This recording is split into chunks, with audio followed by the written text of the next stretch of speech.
नमस्कार, जय श्री राम। फिर से आज सभी लोगों का स्वागत है। आज फिर से रामचरितमानस पाठ में, और रामचरितमानस पाठ में आज हम पढ़ने वाले हैं पृष्ठ क्रमांक 391 से 395 तक।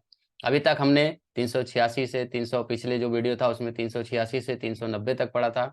और उसमें जो प्रसंग चल रहा था, भगवान श्री राम जी का वनवास का हो गया है, और वनवास होने के बाद वो माता कौशल्या जी से आज्ञा लेने के लिए गए हैं। माता कौशल्या जी से लगभग उन्होंने आज्ञा ले चुके हैं, और उसके आगे का प्रसंग अब हम पढ़ने वाले हैं। चलिए आइए हम शुरुआत करते हैं। पृष्ठ क्रमांक 391 से 395 तक आज पढ़ेंगे। मंगल भवन अमंगल हारी, द्रवहु सुदशरथ अजर बिहारी। राम सिया राम, सिया राम जय जय राम। राम सिया राम, सिया राम जय जय राम। श्यावर रामचंद्र की जय, पवन सुत हनुमान की जय, सीता माता की जय, भ्राता लक्ष्मण की जय। पृष्ठ क्रमांक 391 से दोहा से शुरुआत है। माता के पास हैं, माता के आज्ञा लेकर अब निकलने वाले हैं। दोहा से। यह विचारी नहीं करऊ हठ, झूठ स्नेहु बढ़ाई। मानी मातु कर नात बलि, सुरति बिसरि नहीं जाई। सियावर रामचंद्र की जय।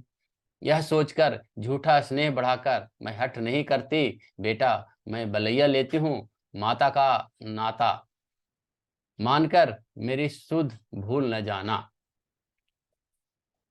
देव पितर सब तुम्हि गोसाई, राखहु पलक नयन की नाई।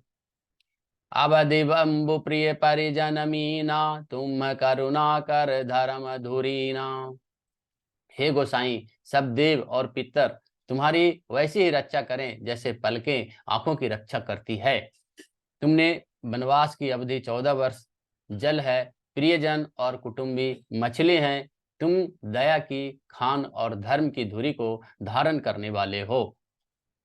माता कौशल्या उनका विश्वास और बढ़ा रहे हैं। अस विचारि सोई करहु पाई, सब ही जियत जेहि भेंट हुआई। जाहु सुखेन बनहि बलि जाऊं, करी अनाथ जन परिजन गाऊं। ऐसा विचार कर वही उपाय करना जिसमें सबके जीते जी तुम आ मिलो। मैं बलिहारी जाती हूँ, तुम सेवकों, परिवार वालों और नगर भर को अनाथ करके सुखपूर्वक वन को जाओ। सब कर आज सुकृत बल फीता, भयउ कराल काल विपरीता। बहुविधि बिलपि चरण लपटानी, परम अभागिनी आपहु जानी। आज सबके पुण्यों का फल पूरा हो गया, कठिन काल हमारे विपरीत हो गया। इस प्रकार तुम्हें विलाप करके और अपने को परम अभागिनी जानकर माता श्री रामचंद्र जी के चरणों में लिपट गई। दारुण दारुण दुसह दुआहुर व्यापा, बरनी न जाहि विलाप कलापा। राम उठई मातुर लाई, कही मृदु वचन बहुर समुझाई। हृदय में भयानक दुसह संताप छा गया। उस समय के बहुविध विलाप का वर्णन नहीं किया जा सकता। श्री रामचंद्र जी ने माता को उठाकर हृदय से लगा लिया और फिर कोमल वचन कहकर उन्हें समझाया। दोहा। समाचार ते सुनी, समय सुनी, सिय उठी अकुलाई। जाय सासु पद कमल जुग, बंदी बैठी सिरुनाई। सियावर रामचंद्र की जय। उसी समय यह समाचार सुनकर सीता जी अकुला उठी और सास के पास जाकर उनके दोनों चरण कमलों की वंदना करके सिर नीचा करके बैठ गई। दीन अशेषु सासु मृदुवानी, अति सुकुमारी देख अकुलानी। बैठी नति नमित मुख सोचति सीता, रूप राशि पति प्रेम पुनीता। सास ने कोमल वाणी से आशीर्वाद दिया। वे सीता जी को अत्यंत सुकुमारी देखकर व्याकुल हो उठी। रूप की राशि और पति के साथ पवित्र प्रेम करने वाली सीता जी नीचा मुंह किए बैठी सोच रही है। चलन चाहत बन जीवन नाथु, कही सुकृति सन होई यहि साथु। कीर्तन प्राण की केवल प्राणा, विधि कर तब कछु जाई न जाना। जीवनाथ यानी प्राणनाथ वन को चलना चाहते हैं, देखें किस पुण्यवान ने उनका साथ होगा। शरीर और प्राण दोनों साथ जाएंगे या केवल प्राण ही इनके साथ जाएगा। विधाता की करनी कुछ जानी नहीं जाती। चारु चरण नखले खति धरनी, नुपुर मुखर मधुर कवि बरनी। मनहु प्रेम बस बिनती करही, हम ही सिय पद जनि परिहरही। सीता जी अपने सुंदर चरणों के नखों से धरती कुरेद रही है। ऐसा करते समय उनके नुपुरों का जो मधुर आवाज हो रहा है, मधुर शब्द हो रहा है, कभी उसका इस प्रकार वर्णन करते हैं कि मानो प्रेम के बस में होकर नुपुर यह विनती कर रहे हैं कि सीता जी के चरण कभी हमारा त्याग न करे। मंजू बिलोचन मोचति बारी, बोली देखी राम महतारी। तात सुनाओ सिय अति सुकुमारी, सास ससुर परिजन ही प्यारी। सीता जी सुंदर नेत्रों से जल बहा रही है। उनकी यह दशा देखकर श्री राम जी की माता कौशल्या जी बोले, हे तात सुनो, सीता अत्यंत ही सुकुमारी है और सास तथा ससुर और कुटुंबी सभी को प्यारी है। दोहा। पिता जनक भूपाल मणि, ससुर भानुकुल भानु। पति रवि कुल कैरव विपिन, विधि गुण रूप निधानु। सियावर रामचंद्र की जय। इनके पिता जनक जी राजाओं के शिरोमणि हैं। इनके ससुर सूर्य कुल के सूर्य हैं और पति सूर्य कुल रूपी कुमुद वन को खिलाने वाले चंद्रमा तथा गुण और रूप के भंडार हैं। मैं पुनि पुत्र बद प्रिय पाई, रूप राशि गुणशील सुहाई। नयन पुतरी करी प्रीति बढ़ाई, राख्यूं प्राण जान की हिलाई।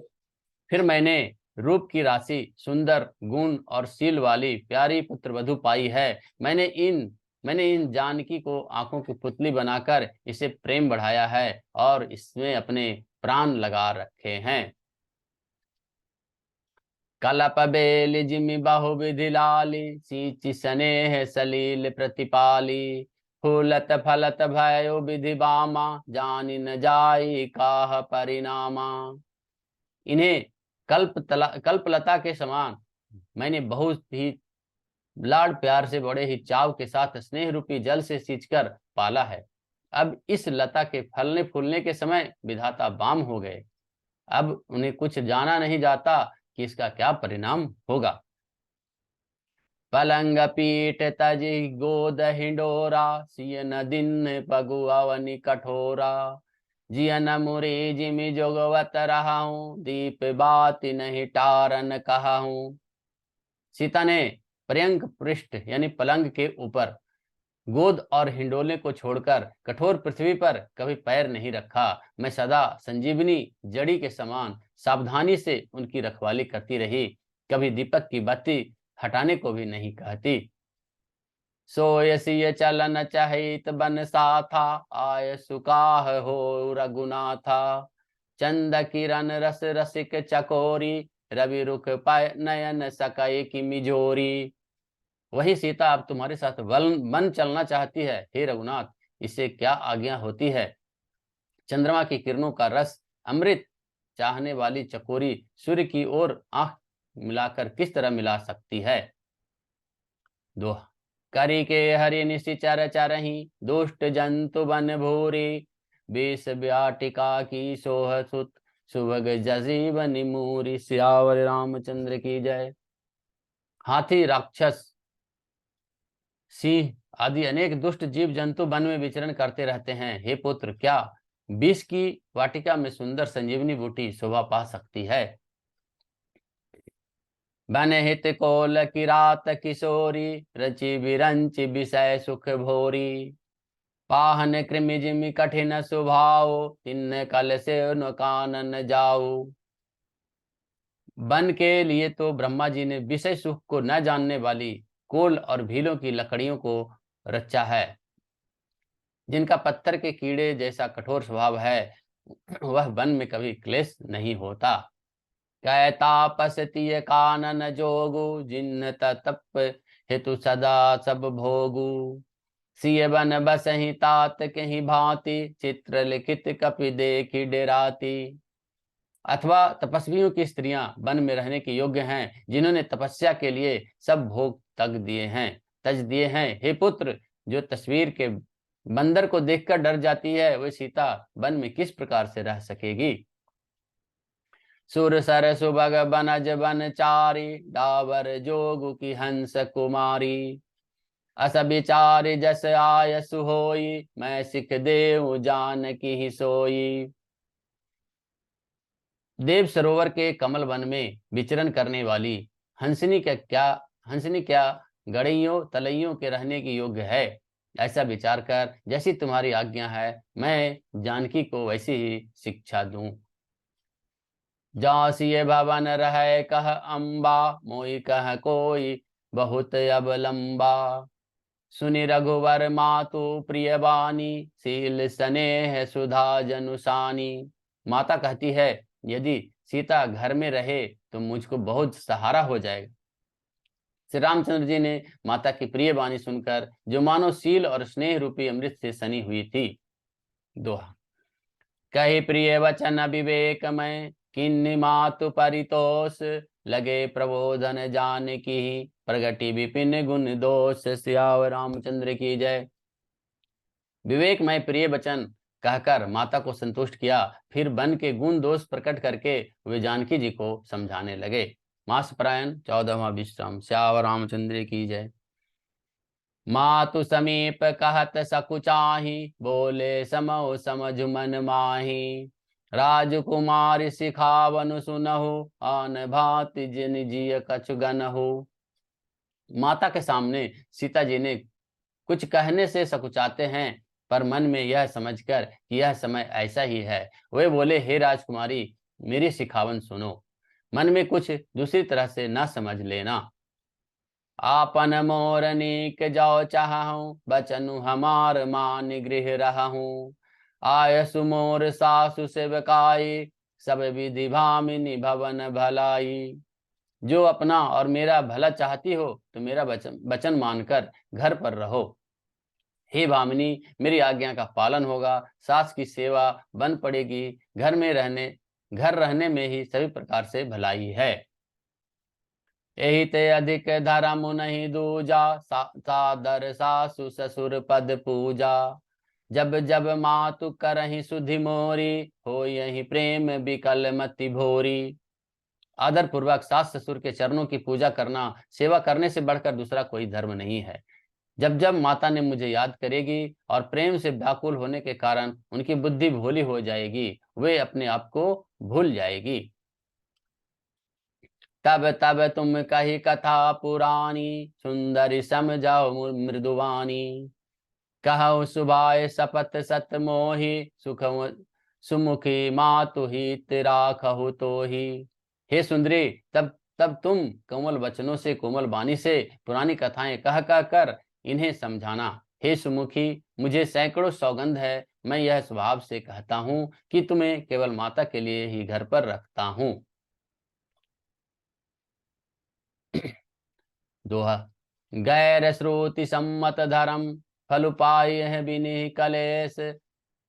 हठ बस सब संकट सहे, गालब नहुस नरेश। सियावर रामचंद्र की जय। मेरी आज्ञा मानकर घर पर रहने से गुरु और वेद द्वारा सम्मत धर्म है, उनके आचरण का फल तुम्हें बिना किसी क्लेश के मिल जाता है। किंतु हठ के बस होकर गालव मुनि और राजा नहुस आदि वन में संकट ही सहे। मैं पुनि करब प्रवान प्रतुवानी, बेगी फिरब सुनु सुमुख सयानी। दिवस जात नहीं लागहि बारा, सुंदर सिखवनु सुनहु हमारा। हे सुमुखी, हे सयानी, सुनो, मैं भी पिता के वचन को सत्य करके शीघ्र ही लौटूंगा, दिन जाते देर नहीं लगेगी। हे सुंदरी, यह हमारी सीख सुनो। जाओ हट करहु प्रेम बस बामा, ताऊ तुम दुख पावहु परिणामा। कानून कठिन भयंकर भारी, घोर घाम मुहिम बारी बयारी। हे बामा, यदि प्रेम बस हट करोगी तो तुम परिणामों में दुख पाओगी, बड़ा वन बड़ा कठिन होता है, वन बड़ा क्लेशदायक है और भयानक है। वहाँ की धूप, वहाँ का जाड़ा, वहाँ का वर्षा, वहाँ का हवा सब बड़े भयानक हैं। कुश कंटक मग कांकर नाना, चलब पयाद ही बिनु पद त्राणा। चरण कमल मृदु मंजु तुम्हारे, मार्ग अमग भूमिधर भारे। रास्ते में कुश, कांटे और बहुत से कंकड़ हैं, उस पर बिना जूते के पैदल ही चलना होगा। तुम्हारे चरण कमल कोमल और सुंदर हैं और रास्ते बड़े ही दुर्गम हैं, बड़े बड़े दुर्गम पर्वत भी हैं। कंदर खोह नदी नद नारे, अगम अगाध न जाहि निहारे।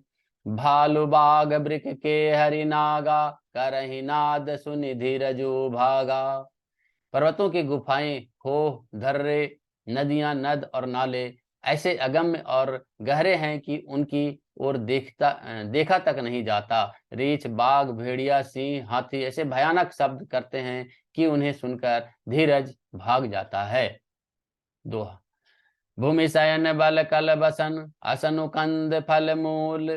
ते कि सदा सब दीन मिलहि, सबहु समय अनुकूल। सियावर रामचंद्र की जय।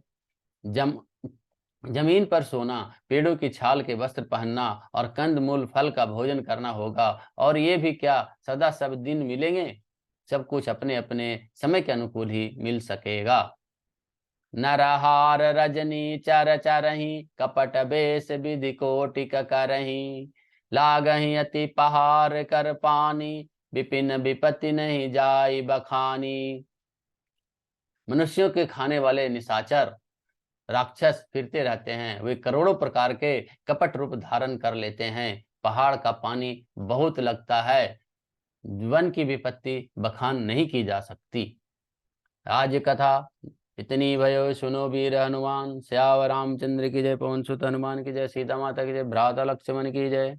मंगल भवन अमंगल हारी, द्रवहु सुदशरथ अजिर बिहारी। राम सिया राम, सिया राम जय जय राम। राम सिया राम, सिया राम जय जय राम। आज हमने 391 से 395 पृष्ठ तक पढ़ा है और आज की कथा यहीं समाप्त होती है। अगले वीडियो में मिलेंगे जिसमें हम पढ़ेंगे 396 पृष्ठ से लेकर 400 पृष्ठ तक। तो चलिए मिलते हैं अगले वीडियो में। तब तक के लिए जय श्री राम, जय श्री राम, जय श्री राम। धन्यवाद, धन्यवाद, धन्यवाद।